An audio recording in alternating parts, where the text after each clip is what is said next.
നമസ്കാരം കൂട്ടുകാരെ, 2024 പുറത്തിറങ്ങിയ തെലുങ്ക് ചലച്ചിത്രം ദ ഫാമിലി സ്റ്റാർ വിജയ് ദേവരക്കൊണ്ടയും മൃണാൽ ഠാക്കൂറുമൊക്കെ നടിച്ച് ഈയടുത്ത് OTT-യിൽ എത്തിയ സിനിമ. രസകരമായ ആ ചലച്ചിത്രത്തിന്റെ കഥയാണ് സിനിമാ കഥയിലൂടെ ഇന്ന് നിങ്ങൾ കേൾക്കാനായി പോകുന്നത്. കഥ ആരംഭിക്കുന്നത് ഇന്ദു എന്ന പെൺകുട്ടിയെ പരിചയപ്പെടുത്തിക്കൊണ്ടാണ്. അന്ന് ഇന്ദുവിന്റെ വിവാഹ ചടങ്ങുകൾ നടന്നുകൊണ്ടിരിക്കുന്നു. പക്ഷേ ഇന്ദു മാത്രം എന്തുകൊണ്ടോ ദുഃഖിതയാണ്. ഇന്ദുവിന്റെ ദുഃഖം അവിടുണ്ടായിരുന്ന മറ്റു സ്ത്രീകൾ തിരിച്ചറിയുന്നുണ്ടായിരുന്നു. അവർ ഇന്ദുവിനോട് കാര്യം തിരക്കുമ്പോൾ തന്റെ ജീവിതത്തിൽ സംഭവിച്ച ചില കാര്യങ്ങളെപ്പറ്റി ഇന്ദു അവരോട് സംസാരിക്കാൻ തുടങ്ങുകയാണ്. കഥ അവിടെ നിന്നും ഒരു ഫ്ലാഷ് ബാക്കിലേക്ക് കടക്കുന്നു. നമ്മൾ കഥാനായകനെ പരിചയപ്പെടുന്നു. ഗോവർദ്ധൻ ചെറുപ്പക്കാരനാണെങ്കിലും ഗോവർദ്ധൻ മറ്റ് ചെറുപ്പക്കാരെ പോലെയല്ല. വലിയൊരു കൂട്ടുകുടുംബത്തിന്റെ ഉത്തരവാദിത്വം മുഴുവൻ തനിച്ചേറ്റെടുത്ത് കുടുംബത്തെ പൊന്നുപോലെ നോക്കിക്കൊണ്ട് മുമ്പോട്ട് ജീവിച്ചു പോകുന്ന ഒരു യുവാവാണവൻ. ഗോവർദ്ധന് വീട്ടിൽ 2 ചേട്ടന്മാരുണ്ട്. മൂത്ത ചേട്ടനും ഇളയ ചേട്ടനും വിവാഹിതരാണ്. രണ്ടാൾക്കും കാര്യമായ ജോലിയൊന്നുമില്ല. അവരുടെ ഭാര്യമാരും അവരുടെ മക്കളും ആ വീട്ടിൽ തന്നെയാണ് താമസിക്കുന്നത്. കൂടാതെ ഗോവർദ്ധന്റെ അമ്മയുമുണ്ട്. ഗോവർദ്ധൻ ഒരു കമ്പനിയിൽ ആർക്കിടെക്റ്റായി ജോലി നോക്കുകയാണ്. അത്യാവശ്യം ഭേദപ്പെട്ട ശമ്പളമുണ്ടെങ്കിലും അവന്റെ കഴിവിനും മറ്റും നല്ലൊരു കമ്പനിയിലോ വിദേശത്തോ ഒക്കെ അവന് ജോലി കിട്ടേണ്ടതായിരുന്നു. പക്ഷേ കുടുംബത്തെ നോക്കണം എന്നുള്ളതുകൊണ്ട് അവൻ നാട്ടിൽ തന്നെ തുടരുകയാണ്. ഒട്ടുമിക്ക മിഡിൽ ക്ലാസ് കുടുംബങ്ങളെപ്പോലെയും ഗവൺമെന്റിൽ നിന്ന് കിട്ടുന്ന സവാളയും മറ്റു വസ്തുക്കളും ആദ്യം വാങ്ങുവാൻ ഗോവർദ്ധൻ നീണ്ട ക്യൂവിലുണ്ടാകും. വീട്ടിലെ ചില വെത്തരത്തിലൊക്കെ കുറയ്ക്കാമോ അതിലൊക്കെ അവൻ ശ്രദ്ധ കേന്ദ്രീകരിക്കാറുണ്ടായിരുന്നു. ചേടത്തിമാരുടെ മക്കൾ ഷൂസ് വേണമെന്ന് പറഞ്ഞ് കരയുകയോ എന്തെങ്കിലും ആവശ്യങ്ങൾ പറയുകയോ ചെയ്താൽ അതുവരെ സാധിച്ചു കൊടുത്തിരുന്നത് അവനായിരുന്നു. ഗോവർദ്ധന്റെ മൂത്ത ചേട്ടൻ എപ്പോഴും മദ്യപാനമാണ്. ജീവിതത്തിൽ എന്തൊക്കെയോ ശരികേടുകൾ ചേട്ടന് സംഭവിച്ചു പോയി. ഗോവർദ്ധനും ചേട്ടനും തമ്മിൽ അത്ര നല്ല ബന്ധത്തിലുമല്ല. രാത്രി വൈകി എപ്പോഴോ വീട്ടിൽ വരും, കിടന്നുറങ്ങും, മദ്യപിക്കാൻ പോകും, തിരിച്ചു വരും. ഇത് തന്നെയായിരുന്നു ഗോവർദ്ധന്റെ മൂത്ത ചേട്ടൻ. രണ്ടാമത്തെ ചേട്ടനാകട്ടെ രക്ഷപ്പെടാൻ പല ബിസിനസ്സുകളൊക്കെ ചെയ്യാൻ ശ്രമിക്കുന്നുണ്ടെങ്കിലും ഫണ്ടിന്റെ ഷോർട്ടേജ് ഒക്കെ ഉണ്ട്. ഗോവർദ്ധനോട് അദ്ദേഹം സഹായം ചോദിച്ചിരിക്കുകയാണ്. ഗോവർദ്ധൻ ഒന്നും എതിർത്ത് പറയില്ല. താൻ നോക്കട്ടെ, അറേഞ്ച് ചെയ്യാം എന്ന് ചേട്ടനോട് പറഞ്ഞ് അന്ന് പതിവ് പോലെ അവൻ വീട്ടിൽ നിന്നും ഓഫീസിലേക്ക് ഇറങ്ങുന്നു. ഗോവർദ്ധൻ തന്റെ മൈലേജുള്ള പഴയ ബൈക്കിൽ യാത്ര ചെയ്യാൻ ആരംഭിച്ചു. പെട്രോൾ ലാഭിക്കുവാൻ മറ്റു വണ്ടികളിൽ പിടിച്ചൊക്കെയാണ് ഗോവർദ്ധന്റെ യാത്ര. പമ്പിലെത്തിയാലോ 23 രൂപ 60 പൈസക്ക് പെട്രോൾ അടിക്കുന്ന ഒരേ ഒരു വ്യക്തിയാണ് അവൻ. അതും പറഞ്ഞ് പമ്പിലെ സെയിൽസ്മാൻ പോലും അവനെ ടീസ് ചെയ്യാറുണ്ട്. ഓഫീസിലെത്തിയാലോ ജിമ്മിൽ പോവാൻ താല്പര്യമില്ലാത്ത ഗോവർദ്ധൻ ആരോഗ്യം സംരക്ഷിക്കുവാൻ ലിഫ്റ്റ് ഉപയോഗിക്കാതെ സ്റ്റെയറുകൾ ഓടിക്കയറിയാണ് ഓഫീസിലെത്തുക. തന്റെ ജോലിയിൽ ഗോവർദ്ധൻ മികച്ച പ്രാഗൽഭ്യമുള്ളവനായിരുന്നു. അന്നൊരു ഗവൺമെന്റ് പ്രൊജക്ട് അവരുടെ കമ്പനിക്ക് വന്നിട്ടുണ്ട്. 600 സ്ക്വയർ ഫീറ്റിൽ പാവപ്പെട്ട ജനങ്ങൾക്ക് വീടുണ്ടാക്കുന്ന ഒരു പദ്ധതി. ഗോവർദ്ധൻ തന്റെ പ്ലാൻ അവതരിപ്പിച്ചു. 600 സ്ക്വയർ ഫീറ്റിൽ തന്നെ 3 ബെഡ്റൂം ഉള്ളൊരു പ്ലാൻ. കേട്ടിട്ട് വന്ന ക്ലയന്റിന് വിശ്വസിക്കാൻ പറ്റുന്നുണ്ടായിരുന്നില്ല.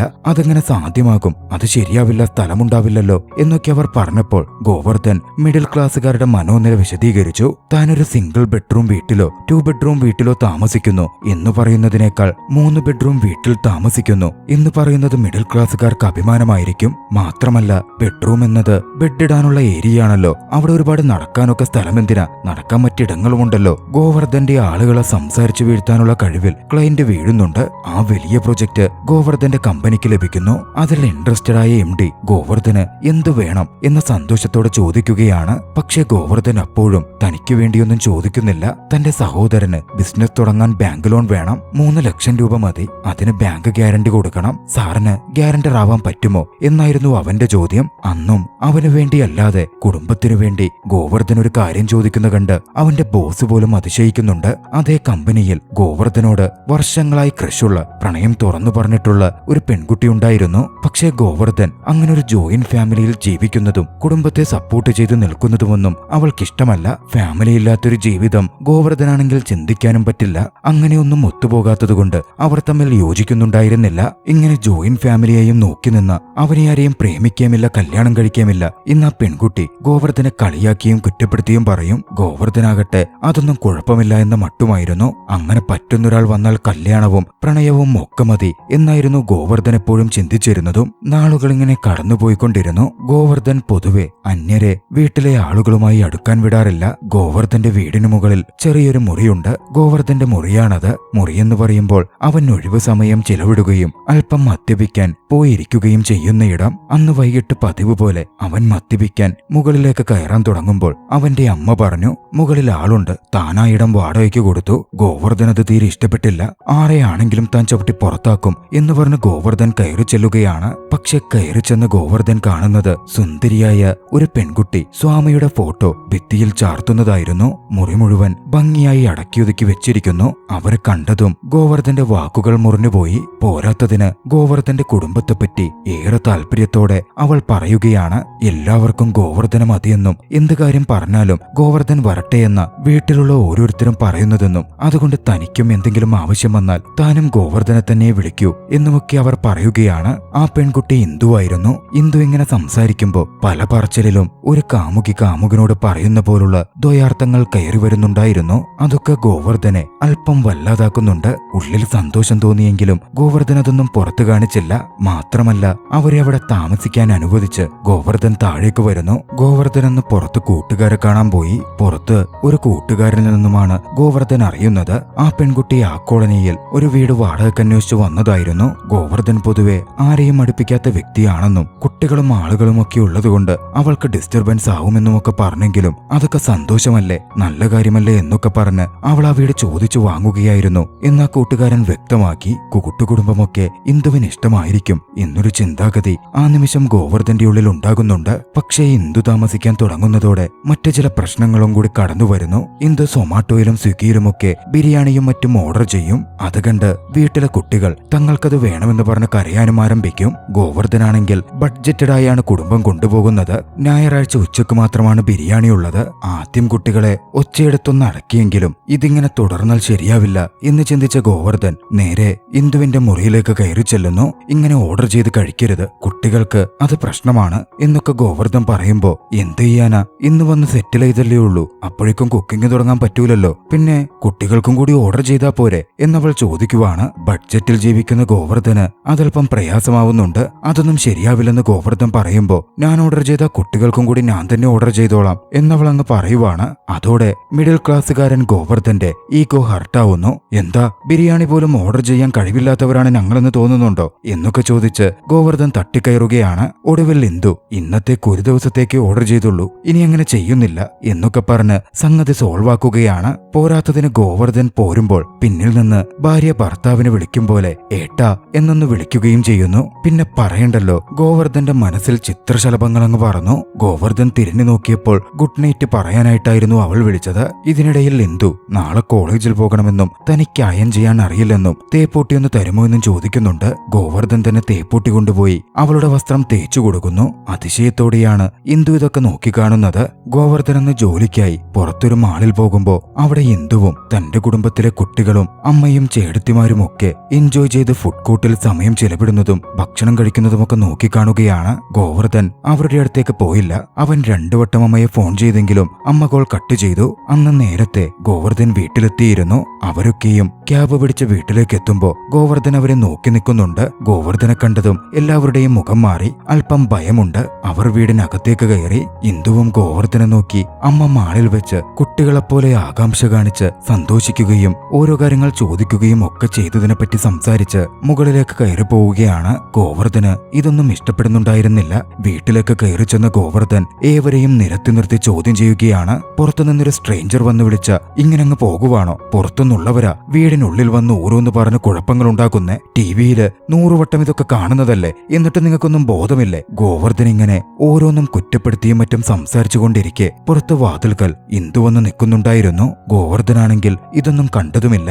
ഒടുവിൽ തന്റെ മനസ്സിലുള്ള ദേഷ്യവും ഇന്ദുവുമായി അടുപ്പം കാട്ടി അവർ പുറത്തുപോയതുമൊക്കെ ചോദ്യം ചെയ്തും ശകാരിച്ചും ഒക്കെ കഴിഞ്ഞവൻ തിരിഞ്ഞു നോക്കുമ്പോ ഇന്ദു അതാ അവനെയും നോക്കി നിൽക്കുന്നു. ഗോവർദ്ധൻ ആകെ വല്ലാതായി പോയി. ഹർട്ടായ ഇന്ദുവാകട്ടെ നേരെ മുറിയിലേക്കും കയറിപ്പോയി. ഗോവർദ്ധൻ ഇന്ദുവിനോട് വിശദീകരിക്കാനും സോറി പറയാനും കയറി ചെന്നെങ്കിലും അവൾ വാതിലടച്ച് ലൈറ്റ് ഓഫ് ചെയ്ത് കിടന്നു. താൻ പറഞ്ഞതും പ്രവർത്തിച്ചതും അല്പം കടന്നുപോയില്ലേ എന്ന് ഗോവർദ്ധന് തന്നെ തോന്നുന്നുണ്ടായിരുന്നു. അതുകൊണ്ട് അങ്ങോട്ടേക്ക് ഗോവർദ്ധൻ ഇന്ദുവിനെ അനുനയിപ്പിക്കാൻ ഓരോരോ ശ്രമങ്ങൾ നടത്താൻ തുടങ്ങുകയാണ്. പക്ഷേ ഒരു തരത്തിലും ഇന്ദു അടുക്കുന്നുണ്ടായിരുന്നില്ല.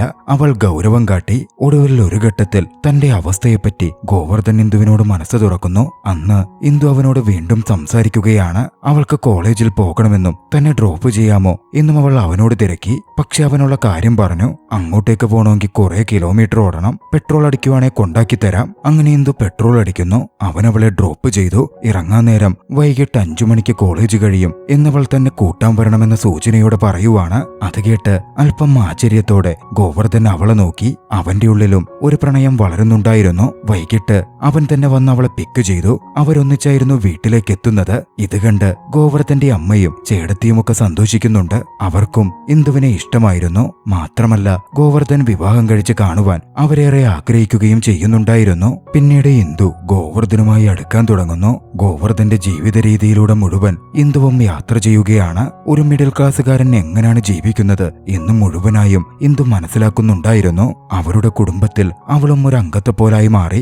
ഏവർക്കും അത് സന്തോഷവുമായിരുന്നു. തന്റെ കുടുംബത്തെ ഇഷ്ടപ്പെടുന്ന ഒരു പെൺകുട്ടിയെ കണ്ടുകിട്ടിയതിൽ ഗോവർദ്ധനും സന്തോഷിച്ചു.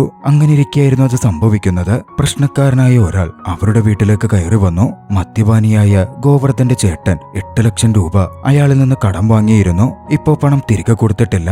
അതിന്റെ പേരിൽ വീട്ടിൽ വന്ന് പ്രശ്നമുണ്ടാക്കുകയും ചേടത്തിയെ മോശമായി സംസാരിച്ച് പണം കൊണ്ട് ചേട്ടൻ വന്നില്ലെങ്കിൽ ചേടത്തി തന്റെ അടുത്തേക്ക് വന്നാ മതി എന്ന് അബ്യൂസീവായി സംസാരിച്ച് അയാൾ പോവുകയും ചെയ്തു. പ്രശ്നമുണ്ടാക്കിയ ആളുടെ ഇടത്തേക്ക് അന്ന് വൈകുന്നേരം ഒരു ഓട്ടോ വരികയാണ്. ഗോവർദ്ധനും ഫാമിലിയുമായിരുന്നു അതിൽ നിന്നിറങ്ങി വന്നത്. കുട്ടികളോട് ഒരാൾ വീട്ടിൽ വന്ന് സ്ത്രീകളോട് മോശമായി പെരുമാറിയ എങ്ങനെ നമ്മൾ പ്രതികരിക്കണം എന്ന് തങ്ങൾ പഠിപ്പിച്ചു തരാം എന്ന് പറഞ്ഞ് ഗോവർദ്ധൻ പ്രശ്നക്കാരനായ വ്യക്തിയുടെ ആളുകളെ മുഴുവൻ ഇടിച്ചൊതുക്കുന്നു. ഒപ്പം അയാളെയും നല്ല രീതിയിലൊന്ന് കൈകാര്യം ചെയ്ത് കുടുംബത്തിൽ വന്ന് പ്രശ്നമുണ്ടാക്കിയ അയാളുടെ കുടുംബത്തിൽ കയറി താനും ഇതുപോലെ പ്രശ്നമുണ്ടാക്കുമെന്നും അവിടെയും സ്ത്രീകളുണ്ടല്ലോ എന്നൊക്കെ പറഞ്ഞൊന്ന് വിരട്ടുകയും ചെയ്യുകയാണ്. അന്ന് വൈകിട്ട് ഗോവർദ്ധന്റെ ചേട്ടൻ മദ്യപിച്ച് വീട്ടിലേക്ക് വന്നപ്പോ ഗോവർദ്ധൻ അവനോട് സംസാരിക്കണമെന്ന് പറഞ്ഞു. നടന്ന കാര്യങ്ങളെപ്പറ്റി വിശദീകരിച്ച് അവൻ ചേട്ടന്റെ മക്കളെ നോക്കാനോ ചേടത്തിക്ക് ഭക്ഷണത്തിനും മറ്റും ചിലവിന് കൊടുക്കാനോ എനിക്കൊരു ബുദ്ധിമുട്ടുമില്ല. പക്ഷെ ഞാൻ ചെയ്യുമ്പോൾ അത് കടമയാണ്. ചേട്ടൻ ചെയ്യുമ്പോ അതിൽ സ്നേഹമുണ്ടാകും. എന്തിനാ നീ ഇങ്ങനെ കുടിക്കുന്നേ? ഇനിയെങ്കിലും ഒക്കെ ഒഴിവാക്കിക്കൂടെ? ഇനി നിനക്ക് എന്നോട് ദേഷ്യമെങ്കിൽ നീ എന്നെ തല്ലിക്കോ എന്ന് ഗോവർദ്ധൻ പറയുവാണ്. ഒക്കെ കേട്ടുനിന്ന് അവന്റെ ചേട്ടൻ ദേഷ്യത്തിൽ ഗോവർദ്ധന്റെ മുഖത്തടിച്ചു. പിന്നീട് അകത്തേക്ക് കയറിപ്പോയി. ഏവരും ഒരു ഞെട്ടലോടെ അത് നോക്കിക്കാണുന്നുണ്ട്. ഇന്ദുവും അത് നോക്കിക്കണ്ടിരുന്നു. ഗോവർദ്ധനും ചേട്ടനും തമ്മിൽ എന്താ പ്രശ്നം എന്നന്ന് ഇന്ദു ഗോവർദ്ധന്റെ അമ്മയോട് ചോദിക്കുവാണ്. പണ്ടത്തെ ഒരു കാര്യം അമ്മ പറഞ്ഞു. ഗോവർദ്ധന്റെ ചേട്ടൻ UPSC എക്സാമുകൾക്ക് ശ്രമിച്ചിരുന്നു. പക്ഷേ ഒന്നും ശരിയായില്ല. 3ാം തവണയും ഇന്റർവ്യൂ പരാജയപ്പെട്ടു വന്നപ്പോൾ അവിടെ ഭാര്യയുടെ കുടുംബവും മറ്റും ഇരിക്കുന്നുണ്ടായിരുന്നു. ഇന്റർവ്യൂ തവണയും പോയി. അടുത്ത തവണ നോക്കാമെന്ന് ഒരു കൂസലുമില്ലാതെ ചേട്ടൻ പറയുന്ന കേട്ട് ഗോവർദ്ധനെന്ന് ദേഷ്യം വന്നു. നീ എന്തിനാ ആവശ്യമില്ലാത്ത പ്രശ്നത്തിനൊക്കെ പോകുന്നേ? അടുത്ത തവണ നോക്കാമെന്നോ? നിന്റെ മക്കൾക്കും ഭാര്യയ്ക്കും ആരാ ചെലവിന് കൊടുക്കുന്നതെന്നറിയാമോ? നിനക്ക് വേണ്ടത് ഒരു ജോലിയല്ലേ? നിന്നോട് ആവശ്യമില്ലാത്തതാ ചോദിച്ചത് എന്ന് പറയുന്നതല്ലാതെ ജോലിയുടെ ആവശ്യത്തിന് വേണ്ടി എന്തെങ്കിലും ചെയ്യുവല്ലേ വേണ്ടത് എന്നൊക്കെ ഗോവർദ്ധൻ ദേഷ്യപ്പെട്ട് സംസാരിച്ചു. ഗോവർദ്ധന്റെ ചേട്ടന് അത് വലിയ അപമാനമായി തോന്നിയിരുന്നു. അന്നു മുതൽ അവർ സംസാരിക്കാറില്ല. ഗോവർദ്ധന്റെ ചേട്ടൻ മദ്യപാനവും തുടങ്ങുകയായിരുന്നു. ഗോവർദ്ധൻ ചേട്ടന് ജോലി നേടുന്നതിൽ ഒരു വാശി കാണിക്കുവാൻ വേണ്ടിയാണ് അത്തരത്തിൽ പറഞ്ഞതെങ്കിലും അത് നെഗറ്റീവായി അവരുടെ ജീവിതത്തിൽ ഭവിച്ചു. താൻ പറഞ്ഞതും കടുത്തുപോയി എന്ന് തോന്നിയ ഗോവർദ്ധൻ അതിൽ പിന്നെ ആരെയും കുറ്റപ്പെടുത്താറില്ല. കുടുംബത്തിലെ എല്ലാ കാര്യങ്ങളും നോക്കി അവനങ്ങനെ ജീവിച്ചുകൊണ്ടിരിക്കുകയാണ്. അടുത്ത ദിവസം ദുഃഖിച്ചിരിക്കുന്ന ഗോവർദ്ധന്റെ അടുത്തേക്ക് ഇന്ദു വരുന്നു. 8 ലക്ഷം രൂപ അവനെ ഏൽപ്പിച്ച് താൻ കോളേജ് ഫീസ് അടയ്ക്കാൻ വെച്ചിരുന്ന പണമാണെന്നും ഈ പണം കൊണ്ടുപോയി ചേട്ടന്റെ കടം തീർക്കാനും ഇല്ലെങ്കിൽ അയാൾ ഇനിയും വന്ന് പ്രശ്നമുണ്ടാക്കിയാലോ എന്നും അവൾ പറയുകയാണ്. ഈ പണം എനിക്ക് തന്ന എനിക്കിതൊന്നും പെട്ടെന്ന് തിരിച്ചു തരാൻ പറ്റില്ല എന്ന് ഗോവർദ്ധൻ പറയുന്നുണ്ട്. വീട്ടുകാരുടെയും എല്ലാവരുടെയും കാര്യം നീയല്ലേ നോക്കുന്നത്? നിന്നെ നോക്കാനും ആരെങ്കിലും വേണമല്ലോ എന്നായിരുന്നു ചെറുപുഞ്ചിരിയോടെ ഇന്ദുവിന്റെ മറുപടി. തന്റെ പ്രണയം ഇന്ദു വെളിപ്പെടുത്തുകയായിരുന്നു. പെട്ടെന്ന് കത്തിയില്ലെങ്കിലും ഗോവർദ്ധൻ ഒരു നിമിഷം അവളെ നോക്കി. താഴേക്കിറങ്ങിപ്പോയി അവളുടെ പിന്നാലെ അവൻ ഓടിച്ചെന്ന് അവളെ പിടിച്ചു നിർത്തി. എന്താ പറഞ്ഞത് എന്ന് വ്യക്തമായും ചോദിച്ചു. അവളുള്ള കാര്യം പറഞ്ഞു. എനിക്ക് എന്റെ ഫാമിലിയെ നോക്കാൻ തന്നെ സമയം തികയാറില്ല. നിനക്കായി സമയം മാറ്റിവെക്കാൻ എനിക്കുണ്ടാവില്ല എന്ന് ഗോവർദ്ധൻ പറഞ്ഞപ്പോ ഞാനും നിന്റെ ഫാമിലിയിൽ ഒരു അംഗമല്ലേ എന്നുള്ള രീതിയിലായിരുന്നു അവളുടെ മറുപടി. ഗോവർദ്ധന് അതൊക്കെയും ഇഷ്ടപ്പെട്ടിരുന്നു. അവനൊരു ചുംബനം കൊടുത്ത് അന്നവൾ വേഗത്തിൽ അവിടെ നിന്ന് പോകുന്നു. ഗോവർദ്ധനും അത്രമേൽ സന്തോഷം തോന്നിയിരുന്നു. അന്ന് വൈകിട്ട് ഇന്ദു കോളേജിൽ നിന്ന് മടങ്ങി വരുമ്പോൾ അവളെ ഒഫീഷ്യലി പ്രപ്പോസ് ചെയ്യുവാൻ ഗോവർദ്ധൻ തീരുമാനിക്കുകയാണ്. ആ സമയത്താണ് ഒരു കൂട്ടുകാരൻ പ്രസ്സിൽ പ്രിന്റ് ചെയ്യാൻ വേണ്ടി ഇന്ദു കൊടുത്തതാണ് എന്നു പറഞ്ഞ് സ്പൈറൽ ബൈൻഡ് ചെയ്ത് പേപ്പർ കെട്ടുമായി വരുന്നത്. ഗോവർദ്ധൻ അത് വാങ്ങി ആദ്യം തന്റെ ചേട്ടന്റെ മകനെ ഏൽപ്പിച്ചെങ്കിലും പെട്ടെന്നതിന്റെ ടൈറ്റിൽ കണ്ടത് എന്തോ ഓർത്തെടുത്ത് അവനത് വാങ്ങി തുറന്നു നോക്കുകയാണ്. നോക്കുമ്പോൾ ദ മാൻ ഗോവർദ്ധൻ എന്ന പേരിൽ ഇന്ദു എഴുതിയ ഒരു ബുക്കായിരുന്നു അത്. കൃത്യമായി പറഞ്ഞാൽ അവളുടെ പ്രൊജക്ട് തീസിസ് റിപ്പോർട്ട്. ഗോവർദ്ധൻ അത് തുറന്ന് വായിക്കാൻ തുടങ്ങി. അതിലെ ഓരോ വാക്കുകളും മിഡിൽ ക്ലാസ് ഫാമിലി എത്തരത്തിൽ കഷ്ടപ്പെടുന്നു എന്നുള്ള തരത്തിലായിരുന്നു. ഇന്ദു അത്ര നാളും തങ്ങളുടെ തങ്ങളുടെ കുടുംബത്തിലെ അംഗമായി തങ്ങളുടെ കൂടെ ജീവിച്ചത് ആ തീസിസ് തയ്യാറാക്കാൻ വേണ്ടി മാത്രമായിരിക്കും എന്ന രീതിയിൽ ഗോവർദ്ധൻ ചിന്തിക്കുന്നു. അതിനു വേണ്ടിയാണോ അവൾ തന്നോട് പ്രണയം പറഞ്ഞത്, തന്നെ ചുംബിച്ചത് എന്നുപോലും അവൻ ചിന്തിക്കുകയാണ്. ഗോവർദ്ധന്റെ ഈഗോ വലിയ തോതിൽ ഹർട്ടാകുന്നു. കുടുംബത്തിലേക്ക് ഒളിക്യാമറ വെച്ച് എത്തി നോക്കിയ പോലെയാണ് അവൻ അനുഭവപ്പെടുന്നത്. ഗോവർദ്ധൻ നേരെ അവളുടെ കോളേജിലേക്ക് എത്തി. അവളുടെ മികച്ച തീസിസ് റിപ്പോർട്ടിനെ അധ്യാപികയും കൂട്ടുകാരും അഭിനന്ദിക്കുകയായിരുന്നു. കടന്നു ചെന്ന ഗോവർദ്ധൻ അതിലെ ഓരോ സെന്റൻസും വായിച്ച് മിഡിൽ ക്ലാസ് കുട്ടികൾ കഷ്ടപ്പെടുന്നു, ഭക്ഷണത്തിന് പോലും എന്നതൊക്കെ എടുത്തു പറഞ്ഞ്, ഇങ്ങനാണോ നീ ഞങ്ങളെ മനസ്സിലാക്കിയത്, എന്റെ കുടുംബത്തെ തെറ്റായ രീതിയിലാണ് നീ മനസ്സിലാക്കിയത് എന്നൊക്കെ പറഞ്ഞ് ദേഷ്യപ്പെടുന്നു. ബഡ്ജറ്റഡായി ഒതുങ്ങി ജീവിക്കുന്നത് ദാരിദ്ര്യം കൊണ്ടല്ല, മറിച്ച് അതിലൊക്കെ ഞങ്ങൾ സന്തോഷം കണ്ടെത്തുന്നത് കൊണ്ടുകൂടിയാണ്. അത് നീ തിരിച്ചറിഞ്ഞില്ലല്ലോ എന്നൊക്കെ ദേഷ്യത്തിൽ അവൻ അവളെ ചോദ്യം ചെയ്യുന്നു. ഒടുവിൽ ജീവിതത്തിലേക്ക് കയറി വന്ന് തങ്ങളുടെ ജീവിതത്തിൽ വേദനകൾ സമ്മാനിച്ചതിനെ ദേഷ്യത്തോടെ സൂചിപ്പിച്ച് അവളുടെ മുഖത്തടിച്ച് എന്താണ് മിഡിൽ ക്ലാസ് എന്നും മാറ്റങ്ങളെന്നും താൻ അവളെ കാണിച്ചു തരാം എന്ന് വെല്ലുവിളിച്ച് അവൻ അവിടെ നിന്ന് ഇറങ്ങുകയാണ്. എന്തു പറയാൻ ശ്രമിക്കുന്നതോ ഒന്നും കേൾക്കാൻ ഗോവർദ്ധൻ ഒരുക്കമായിരുന്നുമില്ല. ഇന്ദു തന്റെ കുടുംബത്തെപ്പറ്റി എഴുതിയത് ഗോവർദ്ധൻ അത്രമേൽ ഫ്രസ്ട്രേഷൻ ഉണ്ടാക്കിയിരുന്നു. പണമുണ്ടാക്കണം എന്നതായി അവന്റെ ആദ്യത്തെ ചിന്ത. പണ്ട് കോളേജിൽ പഠിക്കുമ്പോൾ വലിയൊരു ആർക്കിടെക്ട് കമ്പനിയുടെ ഓഫർ അവന് വന്നിരുന്നു. അന്ന് കുടുംബത്തിന്റെ കൂടെ നിൽക്കാൻ വേണ്ടി അവൻ ഉപേക്ഷിച്ചയൊന്ന്. ആ ഓഫർ നൽകിയ കമ്പനിയുടെ മുതലാളിയെ അവൻ ചെന്ന് കാണുന്നു. തനിക്ക് ആ ജോലി വീണ്ടും തരാമോ എന്ന് ചോദിക്കുന്നു. കൂട്ടത്തിൽ ഒരു റിക്വസ്റ്റ് കൂടി വെച്ചു, കഴിയുമെങ്കിൽ 2 കൊല്ലത്തെ ശമ്പളം ഒന്നിച്ചു തരാമോ എന്നായിരുന്നു അത്. ഗോവർദ്ധന്റെ കഴിവുകൾ അറിയുന്നുകൊണ്ടാകണം ആ കമ്പനി ഓണർ അതിന് സമ്മതിക്കുന്നുണ്ട്. 1 കോടി രൂപയോളം ഗോവർദ്ധന് ലഭിക്കുന്നു.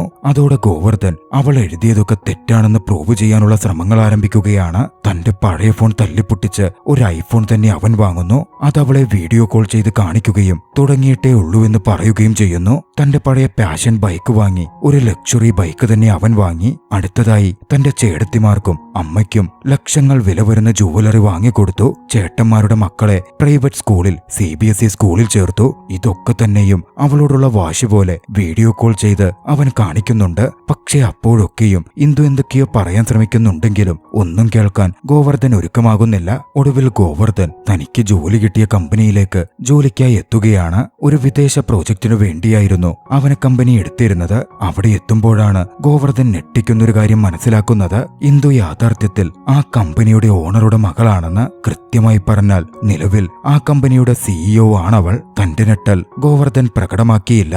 എന്നിരുന്നാലും അവൾക്കൊപ്പം ജോലി ചെയ്യണമല്ലോ എന്നത് ഗോവർദ്ധനെ അസ്വസ്ഥപ്പെടുത്തിയിരുന്നു. അവൾ തന്നെ ജോലിയിൽ നിന്ന് പിരിച്ചുവിട്ടാൽ 1 കോടി രൂപ എങ്ങനെ പെട്ടെന്ന് തിരിച്ചു കൊടുക്കും എന്നതും അവനെ ടെൻഷനിലാക്കി. പക്ഷേ വിചാരിച്ച പോലെ ഒന്നും തന്നെ നടന്നില്ല. ഗോവർദ്ധന് ന്യൂയോർക്കിലേക്കായിരുന്നു പോസ്റ്റിംഗ്. അവരുടെ കമ്പനി ന്യൂയോർക്കിൽ പുതിയൊരു പ്രൊജക്ട് സ്റ്റാർട്ട് ചെയ്യുന്നു. അതിന്റെ പൂർണ്ണ ഉത്തരവാദിത്തം ഗോവർദ്ധന്റെ കീഴിലായിരുന്നു. ഗോവർദ്ധൻ അങ്ങനെ കമ്പനി തന്നെ ന്യൂയോർക്കിലേക്ക് പോകാൻ വേണ്ട കാര്യങ്ങൾ ചെയ്യുകയാണ്. എയർപോർട്ടിൽ എത്തുമ്പോഴാണ് അവൻ അറിയുന്നത് ഇന്ദുവും അങ്ങോട്ടേക്ക് പോകുന്നുണ്ട്. ഇന്ദുവിനാണ് പ്രൊജക്ടിന്റെ പൂർണ്ണ ചുമതല. ഇന്ദുവിന്റെ കീഴിലാണ് അവൻ ജോലി നോക്കേണ്ടത്. ഈഗോയുള്ള ഗോവർദ്ധന് ആദ്യം അത് ബുദ്ധിമുട്ടാകുന്നുണ്ടെങ്കിലും അവൻ പോവാൻ തന്നെ തീരുമാനിക്കുകയാണ്. പോകുമ്പോ അവൻ എക്കോണമി ക്ലാസും അവൾക്ക് ഫസ്റ്റ് ക്ലാസുമായിരുന്നു ടിക്കറ്റ് എടുത്തിരുന്നത്. അതവൻ ഇഷ്ടപ്പെടുന്നില്ല. അത് മാറ്റുവാൻ അവൻ അക്കൗണ്ടന്റിനെ വിളിച്ച് ആവശ്യപ്പെടുന്നു. ഇല്ലേ തിരിച്ചു പോകുമെന്നും പറയുകയാണ്. അക്കൗണ്ടന്റ് അതോടെ അവനത് മാറ്റിക്കൊടുക്കുന്നു. അങ്ങനെ അവർ ന്യൂയോർക്കിലെത്തി. ന്യൂയോർക്കിൽ ഇന്ദുവിന് പോകുവാൻ ലക്ഷറി കാറും അവന് പോകുവാൻ സാധാരണ കാറുമായിരുന്നു ഉണ്ടായിരുന്നത്. സമർത്ഥ് എന്ന ഇന്ദുവിന്റെ കീഴിലുള്ള മറ്റൊരു ജോലിക്കാരനെയും അവിടെ വെച്ച് അവൻ പരിചയപ്പെടുന്നുണ്ട്. അവളേക്കാൾ കൊച്ചായി അവിടെ നിൽക്കുന്നത് അവനത്ര അംഗീകരിക്കാൻ പറ്റുന്നുണ്ടായിരുന്നില്ല. ഒടുവിൽ ഇന്ദു തന്നെ നേരിട്ട് സമർത്ഥിന്റെ ഫോൺ ലൗഡ് സ്പീക്കറിലിട്ട് അവനോട് പറഞ്ഞു, ഈഗോ ഒക്കെ മാറ്റിവെച്ച് കിട്ടിയ അവസരം മര്യാദക്ക് ഉപയോഗിക്ക്, അല്ലെങ്കിൽ തിരികെ പോവാൻ നോക്ക്. തിരികെ പോയാൽ ശരിയാവില്ല എന്നുള്ളതുകൊണ്ട് അവൻ തന്റെ ജോലി നോക്കുകയാണ്. ജോലിയുടെ കൂട്ടത്തിൽ ചെറിയ റൂമിൽ താമസിക്കാതെ കമ്പനിയിൽ തന്നെ താമസിക്കാനും അവൻ ആരംഭിച്ചു. ആദ്യമൊക്കെ അവിടുത്തെ ജോലിക്കാർക്ക് മുമ്പിലൊക്കെയും അതൊരു വല്ലായ്മയുണ്ടാക്കുന്നുണ്ടെങ്കിലും ഗോവർദ്ധൻ അതൊന്നും കാര്യമാക്കുന്നേയില്ല. ഇന്ദുവിനൊക്കെ ഇത് വല്ലായ്മയുണ്ടാക്കുന്നുണ്ട്. എങ്കിലും ഗോവർദ്ധനോട് അവൾ ദേഷ്യം കാണിക്കുന്നില്ല. ഇങ്ങനൊക്കെയാണെങ്കിലും ജോലിയുടെ കാര്യത്തിൽ അവൻ കേമനായിരുന്നു. പെട്ടെന്ന് തന്നെ അവിടുത്തെ എംപ്ലോയീസുമായിട്ടൊക്കെ എടുത്തു. ഒടുവിൽ ഗോവർദ്ധന്റെ രീതിയിലേക്ക് വിദേശികളും മാറാൻ തുടങ്ങിയപ്പോ ഇനി അവൻ അവിടെ തുടർന്നാൽ ശരിയാവില്ലെന്ന് പറഞ്ഞ് ഇന്ദു തന്റെ മാൻഷനിലേക്ക് അവനെയും കൊണ്ടുവരാൻ സമർത്ഥനോട് പറയുകയാണ്. അങ്ങനെ ഗോവർദ്ധൻ ഇന്ദുവിന്റെ മാൻഷനിലേക്ക് എത്തി. അപ്പോഴും അവന്റെ ഈഗോക്കൊരു കുറവുമുണ്ടായിരുന്നില്ല. പക്ഷേ ജോലിക്കാര്യത്തിൽ അവൻ മിടുക്കനായിരുന്നു. അവിടുത്തെ ഇന്ത്യൻ കമ്മ്യൂണിറ്റിക്ക് വേണ്ടി ഇന്ത്യൻ പാരമ്പര്യ രീതിയിൽ ഒരു വീട്, അതായിരുന്നു ഗോവർദ്ധന്റെ കൺസെപ്റ്റ്. അത് നല്ല രീതിയിൽ അവിടുത്തെ ഇന്ത്യൻ ജനതയുടെ പ്രീതി പിടിച്ചുപറ്റി. വൈകാതെ പ്രൊജക്ട് ആരംഭിക്കുകയും ചെയ്തു. പക്ഷേ ഇന്ദുമാത്രം അവനെ അഭിനന്ദിച്ചില്ല. നിങ്ങൾ തമ്മിൽ എന്തെങ്കിലും പ്രശ്നമുണ്ടോ എന്നെന്ന സമർത്ഥ് ഗോവർദ്ധനോട് ചോദിക്കുവാണ്. ഗോവർദ്ധൻ ഉദാഹരണമെന്ന രീതിയിൽ പറഞ്ഞു, നിങ്ങൾ ബാത്റൂമിൽ കുളിക്കുവാണെ ഒരാൾ എത്തി നോക്കിയാൽ എങ്ങനുണ്ടാകും? അതും നിങ്ങളുടെ കുടുംബത്തെ മൊത്തം എത്തി നോക്കിയാലോ? ഗോവർദ്ധന്റെ ഉദാഹരണം സമർത്ഥന് മനസ്സിലാകുന്നില്ല.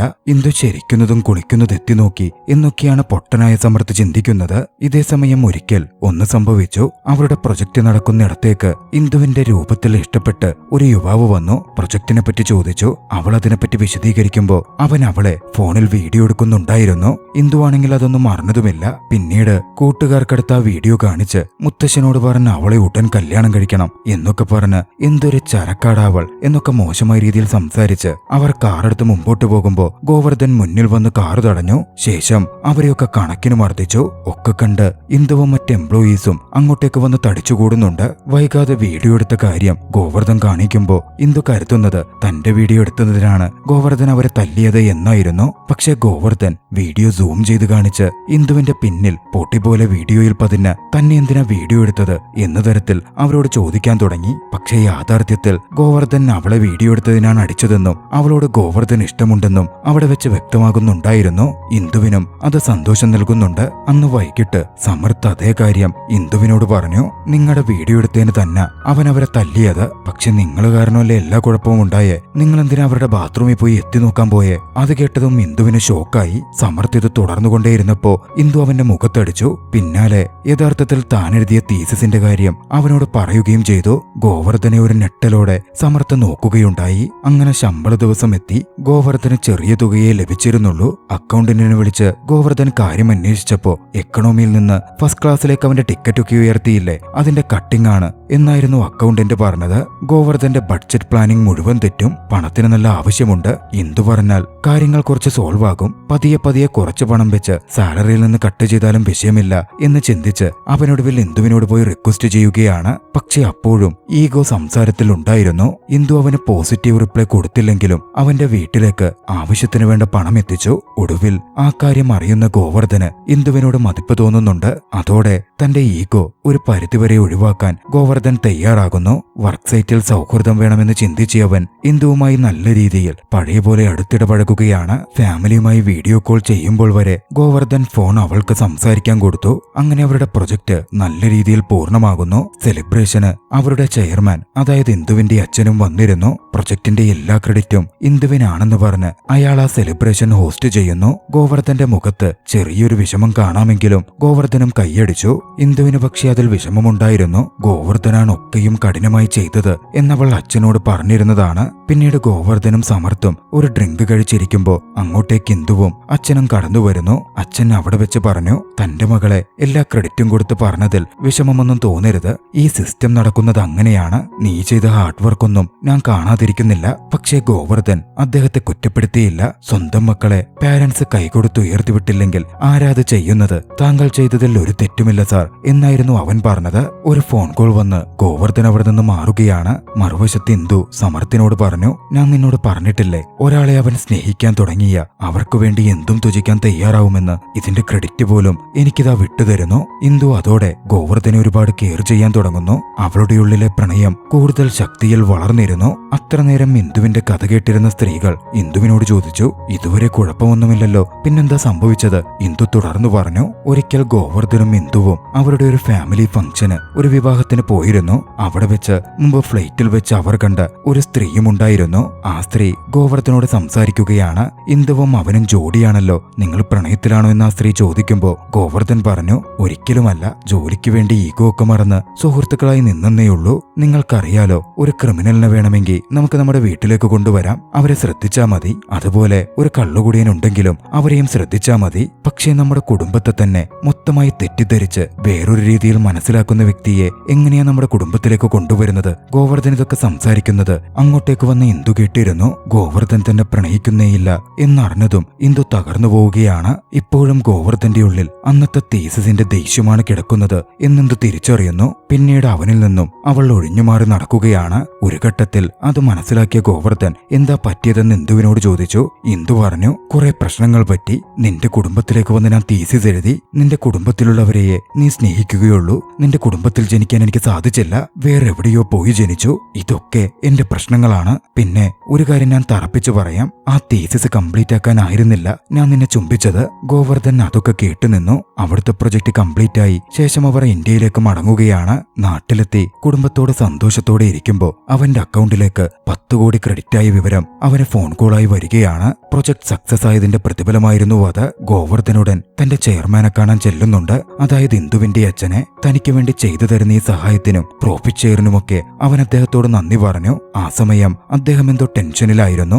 എന്നിരുന്നാലും ഗോവർദ്ധനോട് നല്ല രീതിയിൽ അദ്ദേഹം ഇടപഴകി. എന്നെപ്പോലൊരു മിഡിൽ ക്ലാസ്സുകാരന്റെ ബാക്ക്ഗ്രൗണ്ടോ ഒന്നും നോക്കാതെ തന്നെ ഈ ജോലി വിശ്വസിച്ചേൽപ്പിക്കുകയും ഇപ്പോ ഇങ്ങനെ സപ്പോർട്ട് ചെയ്യുകയും ചെയ്യുന്ന സാറിനോട് ഒരുപാട് നന്ദിയുണ്ടെന്ന് വ്യക്തമാക്കി അവൻ മടങ്ങിപ്പോവാൻ ഒരുങ്ങുകയാണ്. ആ സമയം അദ്ദേഹം പറഞ്ഞു, ഇന്ദു തീസിസ് എഴുതിയതല്ലേ, നിനക്ക് അവളോടുള്ള ദേഷ്യം യാഥാർത്ഥ്യത്തിൽ അവൾ എന്താ അതിൽ എഴുതിയതെന്നറിയാമോ? നിന്നെപ്പറ്റി അവളുടെ കാഴ്ചപ്പാടെന്തെന്നറിയാമോ? ഞെട്ടലോടെയാണ് ഗോവർദ്ധൻ അദ്ദേഹത്തെ നോക്കുന്നത്. കഥയൊരു ഫ്ലാഷ് ബാക്കിലേക്ക് നീങ്ങുന്നു. ഇന്ദു ഗ്രാജുവേറ്റായി തീസിസിനെ പറ്റി സംസാരിച്ച ദിവസം ഗോവർദ്ധൻ എത്ര നല്ല വ്യക്തിയാണെന്നും ഒരു കോമൺ മാൻ അല്ല, അദ്ദേഹം ആ ഫാമിലിയിലെ സ്റ്റാറാണെന്നും അടക്കം അവളെന്ന വലിയ സദസ്സിനോട് പറയുന്നുണ്ടായിരുന്നു. ഗോവർദ്ധന്റെ കുടുംബത്തെ നോക്കുന്നത് എങ്ങനെയെന്നും അവർക്കൊരു ആപത്ത് വന്നാൽ അതിനുവേണ്ടി ചെയ്യുന്നത് എന്തൊക്കെയാണ് എന്നൊക്കെ വിശദീകരിച്ച് അവൾ ഒരു മിഡിൽ ക്ലാസ് ജോയിന്റ് ഫാമിലി എത്രമേൽ സന്തോഷമുള്ളതാണെന്നും അന്ന് ആ ഓഡിയൻസിനോട് പറഞ്ഞിരുന്നു. ഒടുവിലായി തന്റെ അച്ഛനടക്കമുള്ള ആ ഓഡിയൻസിനോട് അതുകൊണ്ട് തന്നെ താൻ തന്റെ പ്രണയിതാവിനെ, തന്റെ പുരുഷനെ കണ്ടെത്തി എന്നും അവൾ വിശദീകരിച്ചു. ഗോവർദ്ധനെ സ്വന്തമാക്കാൻ കഴിഞ്ഞില്ലെങ്കിലും എന്നും അവനെ മനസ്സിൽ സൂക്ഷിച്ച് താൻ ജീവിക്കുമെന്നും അവൾ പറഞ്ഞു. അന്ന് എഴുന്നേറ്റ് നിന്ന് കൈയടിച്ച കൂട്ടത്തിൽ അവളുടെ അച്ഛനും ഉണ്ടായിരുന്നു. തന്റെ മകളെ അത്രമേൽ ആ അച്ഛൻ മനസ്സിലാക്കിയിരുന്നു. താൻ തിരിച്ചറിഞ്ഞ പോലല്ല, തന്നെ ഏറെ പോസിറ്റീവായാണ് തന്റെ എല്ലാ വശങ്ങളെയും കുടുംബത്തെയും ഇന്ദു മനസ്സിലാക്കിയത് എന്ന് ഗോവർദ്ധൻ ആ നിമിഷം തിരിച്ചറിയുകയാണ്. അതോടെ ഇന്ദുവിനെ ഫോൺ ചെയ്യാൻ ഗോവർദ്ധൻ ശ്രമിക്കുമ്പോൾ വിളിച്ചാൽ കിട്ടില്ലെന്നും ഇന്നവളുടെ കല്യാണമാണെന്നും തനിക്ക് വരെ അങ്ങോട്ടേക്ക് പോവാൻ പറ്റില്ലെന്നും ആ അച്ഛൻ ദുഃഖത്തോടെ പറയുകയാണ്. വൈകാതെ കാര്യങ്ങളും വ്യക്തമാകുന്നു. ന്യൂയോർക്കിൽ വെച്ച് ഇന്ദുവിന്റെ വീഡിയോ പകർത്തിയ ഒരുത്തനെ ഗോവർദ്ധൻ തല്ലിയിട്ടുണ്ടാകുമല്ലോ. അന്ന് പോലീസ് വന്നപ്പോഴായിരുന്നു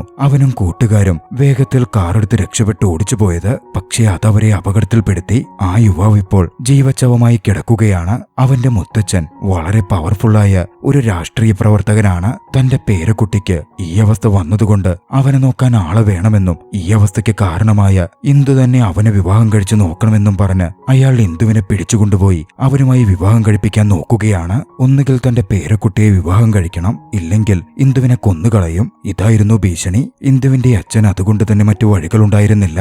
ഇന്ദുവിനെ പിടിച്ചുകൊണ്ടുപോയി ആ പൊളിറ്റീഷ്യന്റെ വീട്ടിൽ വെച്ച് വിവാഹം നടത്താനുള്ള ചടങ്ങുകളാണ് അപ്പോൾ നടന്നുകൊണ്ടിരിക്കുന്നത്. ഒക്കെ മനസ്സിലാക്കിയ ഗോവർദ്ധൻ തന്റെ അമ്മയെയും കൂട്ടി ഇന്ദുള്ള ഇടത്തേക്ക് പോവുകയാണ്. അവൾ എഴുതിയ തീസിസും കുറെ കോപ്പി അവൻ കയ്യിലെടുക്കുന്നുണ്ട്. അവിടെയുള്ളവർക്കൊക്കെ അവൻ ആ തീസിസ് വിതരണം ചെയ്യുന്നു. അകത്തേക്ക് കയറി ചെന്ന് അവൻ ഇന്ദുവിനെ വിളിക്കുന്നെങ്കിലും ഇന്ദു ഇറങ്ങി വരുന്നില്ല. ഇന്ദു അവനോട് ദേഷ്യത്തിലായിരുന്നു. അമ്മയെ കൊണ്ട് അവൻ വിളിപ്പിച്ചു. അപ്പോൾ ഇന്ദു ഒന്ന് പുറത്തേക്കിറങ്ങി വന്നു. പിന്നാലെ തീസിസിൽ ഇന്ദു ഗോവർദ്ധനെ പറ്റി എഴുതിയതത്രയും അമ്മയെ കൊണ്ട് തന്നെ ഗോവർദ്ധൻ അവിടെയുള്ള എല്ലാവരോടും പറയിപ്പിക്കുകയാണ്. തന്റെ തെറ്റിദ്ധാരണകൾ ഏറ്റുപറഞ്ഞ ഗോവർദ്ധൻ ഇന്ദുവിനോട് ക്ഷമ ചോദിക്കാൻ ശ്രമിക്കുന്നുമുണ്ട്. ആ സമയത്തേക്ക് പൊളിറ്റീഷ്യനും അയാളുടെ ഗുണ്ടകളും എത്തിച്ചേർന്നിരുന്നു. പിന്നെ അവിടെ കനത്ത ഒരു ഫൈറ്റ് തന്നെ സംഭവിക്കുന്നു. ഒരു ഘട്ടം കഴിഞ്ഞപ്പോൾ പൊളിറ്റീഷ്യൻ തന്നെ തോക്കെടുത്ത് അവന് നേരെ വെടിയുതിർക്കുകയാണ്. ഇന്ദു അവനെ വിളിച്ചതും അവൻ ഒഴിഞ്ഞു മാറി. ശേഷം പൊളിറ്റീഷ്യന്റെ അടുത്ത് ചെന്ന് പൊളിറ്റീഷ്യനെ കൊല്ലാനെന്ന വണ്ണം അവൻ തയ്യാറെടുത്തു. പക്ഷെ അതവൻ പ്രവർത്തിച്ചില്ല. ഗോവർദ്ധൻ പറഞ്ഞു, എനിക്ക് നിങ്ങളെ കൊല്ലാൻ പറ്റും, പക്ഷെ ഞാനത് ചെയ്യുന്നില്ല. നിങ്ങളുടെ പേരക്കുട്ടി അന്ന് പ്രവർത്തിച്ചത് തെറ്റാണ്. പക്ഷെ അവനിപ്പോൾ അനുഭവിക്കുന്ന ശിക്ഷ അത്രത്തോളം വലിയ തെറ്റൊന്നും ആയിരുന്നില്ല അവൻ ചെയ്തതും. പക്ഷെ അതൊന്നും നമ്മുടെ കയ്യിലല്ലല്ലോ. എന്റെയോ ഇവളുടെയോ നിങ്ങളുടെയോ ആരുടെയോ തെറ്റല്ല. പിന്നെ തളർന്നു കിടക്കുന്ന അവനെ നോക്കാൻ നിങ്ങൾക്കൊരാളെ വേണമെങ്കിൽ അവനെ എനിക്ക് തന്നേരെ. എന്റെ ചേട്ടനായി എന്റെ മറ്റ് 2 ചേട്ടന്മാർക്കുമൊപ്പം ഞാൻ അവനെ പൊന്നുപോലെ നോക്കിക്കോളാം. അതൊക്കെ കേട്ട ആ പൊളിറ്റീഷ്യനും ആകെ വല്ലാതായി. അവന്റെ സംസാരത്തിൽ അതിശയിച്ചു പോയി. ഫാമിലിക്കൊരു പ്രശ്നം വരുമ്പോ ഇങ്ങനെ കൈയൊഴിയാതെ ചേർത്തു നിർത്തുകയല്ലേ വേണ്ടത് എന്നുമൊക്കെ ഗോവർദ്ധൻ ചോദിക്കുന്നുമുണ്ട്. അതാ പൊളിറ്റീഷ്യന്റെ മനസ്സിൽ ചെറിയ മാറ്റങ്ങളൊക്കെ ഉണ്ടാക്കുന്നു. ഗോവർദ്ധൻ ഗോവർദ്ധൻ ശേഷം ഇന്ദുവിനടുത്തേക്ക് പോവുകയാണ്. ഇന്ദു അപ്പോഴും പിണങ്ങി തന്നെ നിൽക്കുകയായിരുന്നു. ഗോവർദ്ധൻ എന്തു പറഞ്ഞിട്ടും ഇന്ദു അവനോട് അടുക്കുന്നില്ല. ഒടുവിൽ ഗോവർദ്ധന്റെ അമ്മയും എത്തി. ഗോവർദ്ധനു വേണ്ടി സംസാരിച്ചു. അവനെ നന്നായി നോക്കുവാൻ അവൾക്കേ സാധിക്കൂ എന്നമ്മ തീർത്തു പറഞ്ഞു. ഒപ്പം അവളെ കെട്ടിപ്പിടിക്കാൻ ഗോവർദ്ധനെ അവളുടെ അടുത്തേക്ക് തള്ളിയിടുകയും ചെയ്തു. ഗോവർദ്ധൻ അവളെ ചേർത്തു പിടിച്ചു. ഇന്ദുവിന്റെ മുഖത്തും ഒരു പുഞ്ചിരി വരുന്നുണ്ടായിരുന്നു. പിണക്കങ്ങൾ മാറി അവർ ഒന്നിക്കുകയും പിന്നീട് വിവാഹം കഴിക്കുകയും ചെയ്തു. ആഘോഷത്തോടെ നടക്കുന്ന വിവാഹ ദൃശ്യങ്ങളോടെ ചലച്ചിത്രം അവസാനിക്കുകയാണ്. നിങ്ങൾക്ക് ഈ കഥ ഇഷ്ടമായെങ്കിൽ വീഡിയോ ലൈക്ക് ചെയ്യുക. അഭിപ്രായങ്ങളും നിർദ്ദേശങ്ങളും കമന്റുകളിൽ രേഖപ്പെടുത്തുക. കഴിയുമെങ്കിൽ ചാനൽ സബ്സ്ക്രൈബ് ചെയ്തും കൂട്ടുകാർക്ക് ഷെയർ ചെയ്തു കൊടുത്തും ഞങ്ങളെ സപ്പോർട്ട് ചെയ്യുക. അടുത്തൊരു എപ്പിസോഡിൽ മറ്റൊരു മികച്ച ചലച്ചിത്രവുമായി നമുക്ക് കണ്ടുമുട്ടാം. അതുവരെ ബൈ.